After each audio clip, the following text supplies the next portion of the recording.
Épisode 1. Les outils. Je m'appelle Charles, j'ai 32 ans. Je vis dans une petite ville tranquille du nord de la France, dans une maison modeste au bout d'une rue où tout le monde se connaît. Je travaille comme technicien et je fais, de temps en temps, des réparations pour les voisins. Rien de spectaculaire, juste ce qu'il faut pour arrondir les fins de mois et garder les mains occupées. Ma vie est simple, rythmée par le travail, les cafés du matin au bistrot du coin et les salutations échangées devant les jardins. Un samedi, mon voisin m'a demandé de l'aider à remettre en état son garage. Il avait récupéré une vieille porte à roulettes et voulait la fixer avant l'hiver. En fouillant dans un carton, il m'a tendu un ensemble d'outils en disant qu'ils appartenaient à l'ancien mari d'une femme du quartier. Il ajouta qu'elle ne viendrait pas les réclamer de sitôt. Je n'ai pas vraiment posé de questions. On a travaillé tout l'après-midi en parlant de pluie et de beau temps jusqu'à ce que la lumière baisse. Le lendemain matin, en rangeant mes affaires, je suis retombé sur les outils. Ils n'étaient pas à moi et, même si personne ne semblait s'en soucier, je trouvais normal de les rendre. J'ai demandé à mon voisin où habitait cette fameuse Emma. Il m'a indiqué une petite maison en briques au coin de la rue Paul-Doumer. Il m'a juste dit qu'elle venait de traverser une période difficile et qu'il valait mieux être délicat. Je me suis rendu chez elle en fin d'après-midi. Le ciel était bas, l'air froid. J'ai frappé à la porte en espérant ne pas déranger. Au bout d'un moment, elle s'est ouverte doucement. Une jeune femme est apparue, les cheveux attachés à la hâte, le regard fatigué mais poli. Elle avait ce genre de présence qui dit clairement qu'on a trop vécu en peu de temps. J'ai expliqué que j'étais venu rendre les outils. Elle les a regardés comme si elle redécouvrait quelque chose qu'elle avait préféré oublier. Ses doigts ont hésité avant de toucher la boîte métallique. Elle a pris une légère inspiration puis a murmuré, presque pour elle-même mais assez fort pour que je l'entende très nettement. C'est triste quand un inconnu s'en soucie plus que lui. Je n'ai pas osé répondre. Ce n'était pas une plainte, davantage un constat, celui d'une personne qui avait beaucoup attendu et trop peu reçu. Je me suis contenté d'acquiescer légèrement. Elle m'a remercié d'une voix plus calme et a dit que si jamais j'avais besoin d'un verre d'eau ou d'une pause en passant, sa porte n'était jamais complètement fermée. Je suis reparti en silence, les mains vides, mais avec cette phrase qui résonnait encore. Je ne savais pas pourquoi cela me touchait autant. Peut-être parce que, derrière ces mots, il y avait quelque chose d'humain, de simple et de vrai, une fatigue qui ressemblait un peu à la mienne. Ce soir-là, je me suis dit que ce ne serait sûrement pas nos derniers mots. Épisode 2. Les petites réparations. Les jours suivants ont repris leur rythme habituel, mais je pensais souvent à cette rencontre. Pas par curiosité déplacée, simplement parce que la phrase d'Emma avait laissé une trace silencieuse. Une semaine plus tard, alors que je revenais du travail, j'ai trouvé un petit mot glissé sous ma porte. Une écriture soignée, un peu hésitante. Elle me remerciait encore pour les outils et ajoutait qu'elle aurait peut-être besoin d'un coup de main pour une porte de placard qui grinçait. Rien d'urgent, précisait-elle, seulement si j'avais le temps. Le samedi, je suis passé. Elle a ouvert plus rapidement que la première fois, comme si elle s'y attendait. Son visage était toujours marqué par la fatigue, mais il y avait une douceur nouvelle dans son regard. À l'intérieur, la maison était simple, bien rangée, remplie de cette atmosphère propre aux endroits où l'on recommence à vivre après une tempête. Elle m'a montré la porte récalcitrante. Une vis manquait, la charnière était usée. Un travail de quelques minutes. Pendant que je réparais, elle préparait du thé. Nous avons parlé de choses ordinaires, mais ces choses ordinaires prenaient un sens particulier. Elle m'a raconté son travail à mi-temps à la bibliothèque municipale, les semaines compliquées depuis la séparation, le silence parfois lourd de la maison. Je l'écoutais sans poser de questions inutiles. Ce n'était pas de la confidence forcée, juste une conversation qui trouvait naturellement sa place. À partir de ce jour-là, elle m'appelait de temps en temps pour de petites réparations. Une ampoule a changé, un robinet qui goûtait, une étagère trop haute. J'acceptais toujours, non par obligation, mais parce que nos échanges avaient quelque chose de simple et apaisant. Je voyais peu à peu comment elle essayait de remettre de l'ordre dans sa vie, avec une patience et une dignité qui forçaient le respect. Parfois, après le travail, elle m'offrait un café dans la cuisine. On parlait de la ville, des voisins, de films qu'elle aimait. Elle riait rarement, mais quand cela arrivait, c'était un rire discret, fragile, comme si elle craignait encore de se permettre cette légèreté. Je ne cherchais jamais à en savoir trop ni à aller trop vite. Je me contentais d'être là, disponible, et peut-être qu'elle le ressentait. Un soir, alors que je m'apprêtais à partir, elle s'est arrêtée près de la porte, les mains jointes devant elle. Elle a dit qu'elle appréciait ma présence, que cela lui faisait du bien de parler à quelqu'un qui ne demandait rien en retour. J'ai simplement répondu que c'était réciproque. Elle a souri, Un vrai sourire cette fois, un sourire qui semblait ouvrir un peu plus la maison, et peut-être aussi son cœur. Les voisins avaient commencé à remarquer que je passais souvent chez elle. Certains lançaient des regards amusés, d'autres un peu trop curieux, mais cela ne nous concernait pas. Ce n'était pas une histoire, pas encore. C'était juste deux personnes qui réapprenaient lentement à faire confiance, à partager de petites choses sans se presser. Je ne savais pas où cela nous mènerait, mais chaque rencontre me donnait l'impression d'avancer dans la bonne direction. Et lorsque je repartais de chez elle, le soir tombé, la rue me paraissait un peu moins froide qu'avant. Épisode 3, la distance nécessaire. Avec le temps, nos échanges étaient devenus presque naturels. Pourtant, sans signe avant-coureur, quelque chose changea.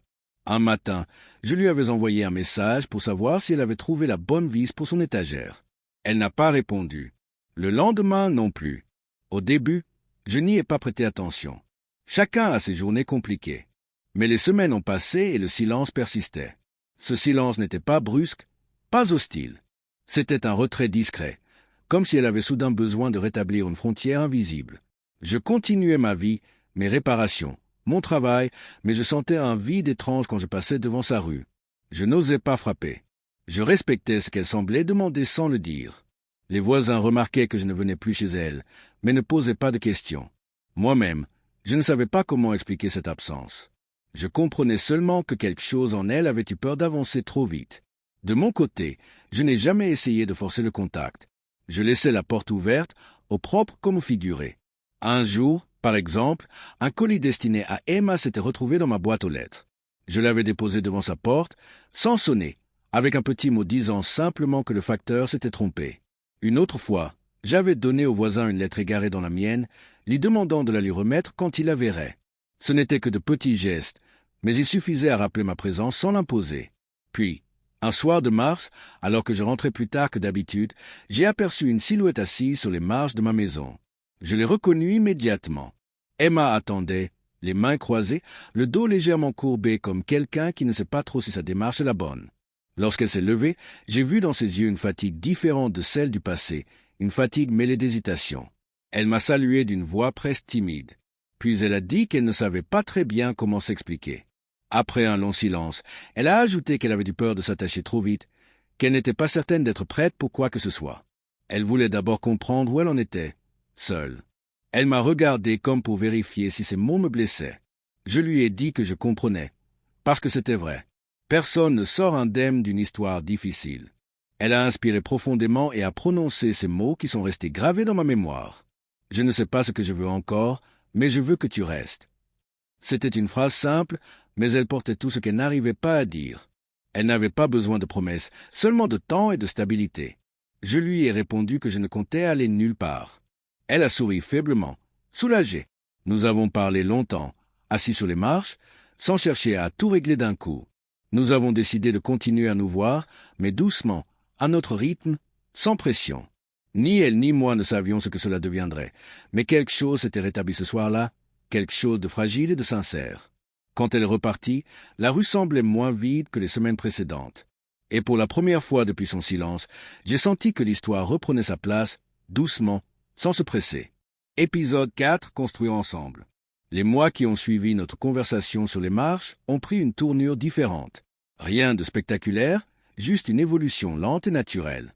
Nous ne cherchions plus à deviner ce que l'autre attendait.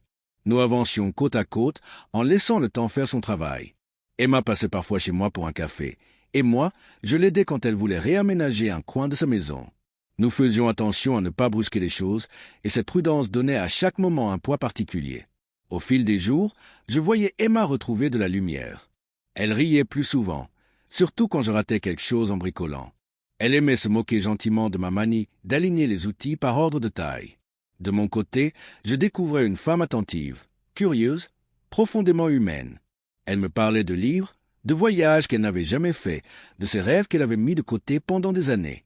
J'écoutais, parfois surpris de la simplicité avec laquelle elle se confiait désormais.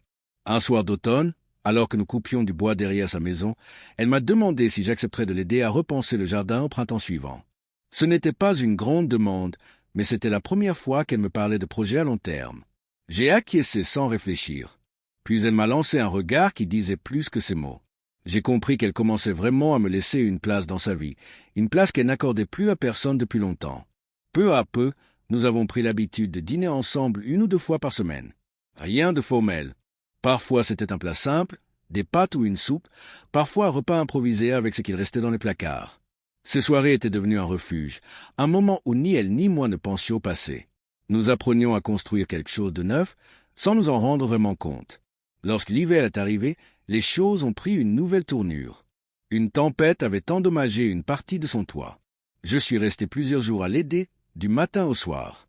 Nous mangions ensemble, faisions des pauses autour d'un café brûlant, et même si les travaux étaient fatigants, nous avions l'impression de faire équipe. Un soir où nous étions particulièrement épuisés, elle s'est assise à côté de moi et a posé sa main sur mon bras. Pas pour demander, pas pour retenir, juste pour remercier. Ce geste simple m'a touché plus que n'importe quel mot. Quelques semaines plus tard, elle m'a proposé, timidement, de vivre ensemble. Elle disait que la maison semblait moins lourde quand j'étais là, que la solitude n'avait plus le même goût. J'ai accepté, non par impulsion, mais parce que cela me paraissait naturel. Nous avons réuni nos affaires, mélangé nos habitudes, et découvert que la cohabitation n'était pas aussi simple qu'on se l'imagine. Nous nous disputions parfois pour des broutilles, comme la place du sucre ou les chaussures dans l'entrée. Mais ces petites tensions étaient vite oubliées. Un soir, alors que nous repeignions une pièce destinée, selon elle, à devenir un bureau, elle s'est arrêtée, le rouleau encore couvert de peinture. Elle m'a regardé longuement avant de dire qu'elle n'aurait jamais cru pouvoir refaire sa vie. Elle ajouta que, avec moi, tout semblait aller de soi, comme si les choses prenaient enfin la bonne forme. Je ne savais pas répondre à cela autrement qu'en continuant à peindre, mais je crois qu'elle avait compris. La maison prenait un nouveau visage, et nous aussi, d'une certaine façon. Je sentais que quelque chose de solide se construisait. Pierre après pierre, geste après geste. Rien de forcé, rien de trop rapide. Juste 2 vies qui apprenaient à s'accorder. Et pour la première fois, je voyais l'avenir sans crainte.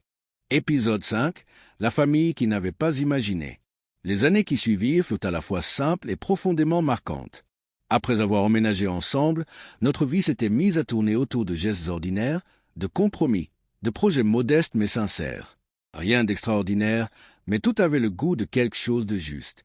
Le jour de notre mariage, même s'il fut modeste et célébré seulement avec quelques proches, Emma m'a confié qu'elle n'avait jamais imaginé se sentir aussi en paix. Moi non plus, d'ailleurs. Pourtant, à ce moment précis, tout semblait enfin aligné. Quelques mois après la cérémonie, nous avons appris qu'elle était enceinte. La nouvelle nous a d'abord laissés silencieux. Pas par peur, mais parce qu'elle venait confirmer ce que nous étions devenus, une famille en construction, solide malgré les doutes passés. Lorsque notre fils, Lucas, est né, j'ai senti que ma vie se déplaçait vers un endroit que je n'avais jamais connu. Les nuits courtes, les pleurs, les premiers sourires, tout cela formait un ensemble chaotique, mais profondément heureux. Emma semblait se transformer à vue d'œil. La fragilité que j'avais perçue lors de notre première rencontre avait laissé place à une force douce, presque sereine. Elle disait souvent que Lucas lui rappelait ce que c'était que de recommencer, de croire en quelque chose qui dépasse les blessures du passé. Je la regardais avec admiration. Elle avait traversé tant d'épreuves, et pourtant elle avançait avec grâce. 2 ans plus tard, Mila est venue compléter notre famille. Avec elle, la maison est devenue encore plus bruyante, encore plus vivante. Les jouets envahissaient le salon, le jardin se transformait en terrain d'aventure, et nos soirées étaient rarement calmes. Pourtant, je me surprenais souvent à sourire en rangeant une petite chaussure oubliée ou en ramassant un dessin posé sur la table. C'était le désordre que j'avais toujours espéré sans le savoir. Parfois, lorsque les enfants dormaient, Emma et moi restions assis dans le silence du salon, un thé chaud entre les mains. C'était dans ces moments-là que revenaient les souvenirs. Elle évoquait le garage de son ancien mariage, les disputes, la solitude, cette sensation d'être invisible. Je repensais au jour où j'avais rapporté les outils de son mari, à cette phrase prononcée devant la porte.